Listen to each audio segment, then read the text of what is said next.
Sri Lanka's and India's relationship goes back thousands of years. Destinies are linked together. India moved in very quickly. Sri Lanka's and India's relationship goes back thousands of years, actually, to the Ramayana and then subsequently to Buddhism. As you know, Buddhism was the King Dharmashoka sent his son and daughter to Sri Lanka with the message of Buddhism.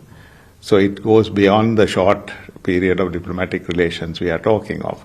In fact, the first representative from Sri Lanka to India came 80 years ago, Sir D.B. Jayatilaka, who was a senior minister in the Sri Lankan government, or the Ceylonese government as it was then, was sent to India by Ceylon at the time, 80 years ago in 1942. We just celebrated his arrival last year in 2022.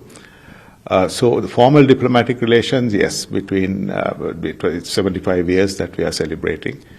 Clearly, it is the closest relationship that we have internationally. It's India and Sri Lanka. It's a civilizational relationship, as I've always said, and culturally, religion, and also when it comes to neighborhood, we are connected together. We are linked together. Our destinies are linked together. So India has always been a very reliable partner for Sri Lanka. How do you see India's approach when it comes to India's neighborhood first policy? Well, clearly it was demonstrated last year when the Sri Lankan economy fell into crisis.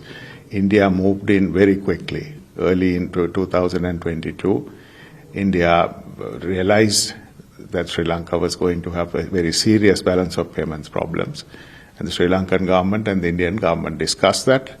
And together we worked on a strategy over last year. And as a consequence, India actually supported us with nearly $4 billion, just $3.9 billion of funding.